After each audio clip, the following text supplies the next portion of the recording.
Sweden, home to hot blondes, dead Vikings, and the Swedish chef. Now, add another thing to this list. Sweden is now the proud owner of the title, the rape capital of Europe.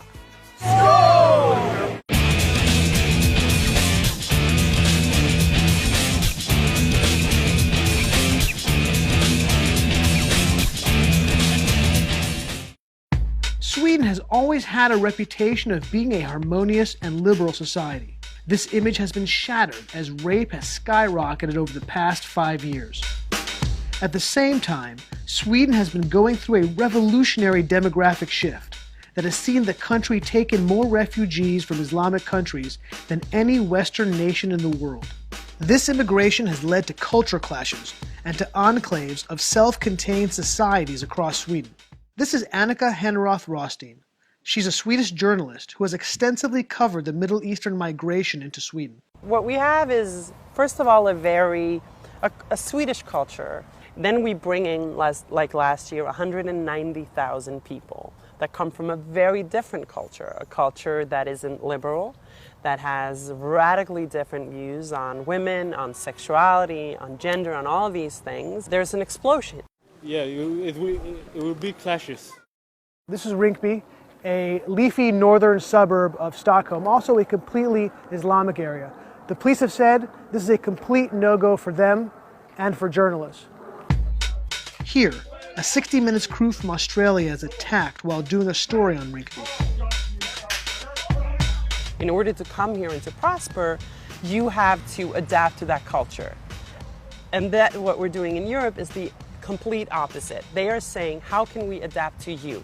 Do you think that Sweden has a responsibility to adapt to the immigrants' culture coming in? Definitely. Should a woman, when they come here, dress, modestly, with pants and with sleeves? Is that important?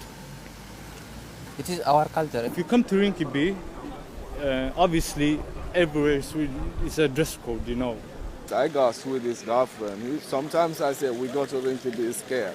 Right. He's scared. Is it dangerous here sometimes? Sometimes, yeah. We found out exactly how dangerous when, while we were setting up a shoot at a neighboring location, we were approached by 5 men and told to leave. While my crew took off, I stayed to simply ask why we had to leave. Because I was still wired, we have the sound of what happened next. How come it's a problem to film here? I don't want to be filmed. I know, but why? What's the why? I just don't want to. But why? Let me see. Let me see.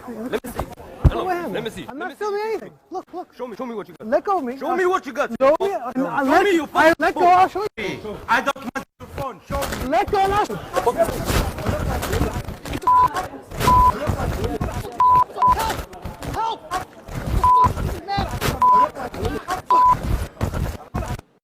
I was not the first person assaulted by gangs of immigrants, nor will I be the last.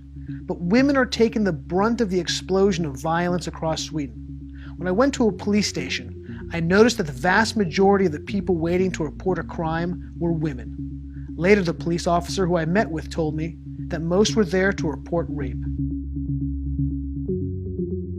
These attacks are happening across Sweden, including a rash of rapes at music festivals. Over the past 2 years, dozens of young women, some as young as 12, were raped at these festivals across Sweden by hundreds of young immigrants. They use the tactic where dozens of men surround one or more girls in circles. While the men in the inner circle sexually attacks their victims, the outer circle distracts and keeps out anyone who would stop it. The attacks have become so common that some bands, most notably Mumford & Sons, refuse to play in Sweden. This has happened multiple times and to multiple victims. Then the issue is that when it is reported, this was widely known by the people who were there, the police that was on the scene, but then they put the lid on it. So they covered it up. They covered it up. So we didn't learn about this until much, much later. While the police have told me that the majority of the people that they arrest for rape are from Islamic backgrounds, BRA, the official keeper of Swedish crime statistics, curiously dropped the background of those arrested from the official statistics. The government has failed to recognize that it's made a huge mistake. And the European Union has failed to recognize that it's made a huge mistake. And we have this free movement. And the movement, of course, is flowing toward the country with the most generous social benefit system. The type of benefits that immigrants receive in Sweden are significant and are all-encompassing, and include housing, food, education, and additional cash. Does the government give enough to the immigrants? Yeah, everything's enough. This good work here. Yeah, life is good here. Yes, Better. life is good, better here. They give me a lot. They give me a house, room, clothes, my school. All the Swedish government pays for it. While the staggering increase in rape has made some news, this phenomenon has been coupled with a shocking and less widely reported increase in violent crime in general. Over the past couple of years, several dangerous immigrant riots have broken out, and shootings across Sweden have increased sharply. Anders Gorazin and Jacob Ekstrom are veteran and decorated policemen who have decades of experience and are tasked with policing within the immigrant community. Has there been an increase in violence and crime here in Sweden? More violence and harder violence with guns and... What type of weapons are you guys seeing on the streets? You can see Kalashnikovs, hand grenades from the east, guns, handguns, everything you can find in Afghanistan you can find here. Doesn't Sweden have very strict gun laws? For sure, you know, and we get, all the time we get new laws about guns, tightened up more. I think it's good, but you know, the violence increased anyway. This is a former police station which had to be moved a couple of years ago. Now the police will tell you that it simply became too unsafe for them to have a full-time presence here. This man has been playing the accordion for several years, trying to bring some musical cheer to the suburb. Yet, he has faced numerous attacks. My music, and the people, boo, boo, boo, boo, the police, police. You need the police here? Yeah, it's the police, they go back the police here. Would you go as far as to say that these no-go areas are essentially states within a state? Yeah, most of the no-go areas is like that. Are there areas where if you're pursuing somebody, where you'll simply stop and not pursue them once they get into this no-go area? Yeah. If the police is chasing another car for some kind of crime, if they reach what we call no-go areas, the police wouldn't go after it. Do you see the violence really spreading across Sweden into the cities? At least 1 or 2 times a week. And let's say 5 years ago, how often would you say it was? No. 3 times a year. Really? The increase in this kind of crime is exponential. I think we caught off guard.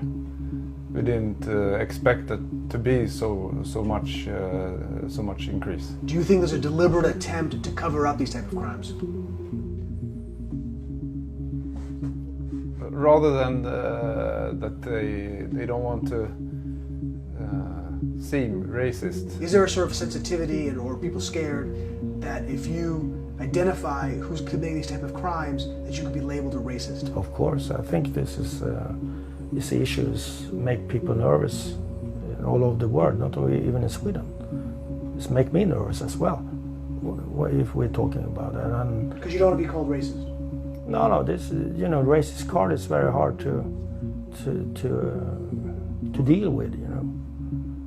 Of course, especially if you're blonde like me. And now to add to these woes, Sweden has had dozens of people go to fight for ISIS, and they're starting to come back. Sweden has had its first Islamic terrorist attack. Do you think the sexual assault problem is an Islamic problem or not really? No, I think it's a general problem among men. Yeah, the problem isn't like this culture or that culture. The problem is male culture. I don't think the immigrants is the problem. No, it's not. Like, that's just like a tiny bit of the problem. And like, when that happens, like it's because we didn't like bring them in the right way. And I don't see that connection at all. And I would very much like to see the evidence of such a connection. Do you think it's almost racist to make that connection? Yes, I think so. Is there a point where you think that Sweden's done too much to bring people in, or do you think there's... No, there is no too much in helping people. And is there a limit, do you think, to how many immigrants Sweden can take? No.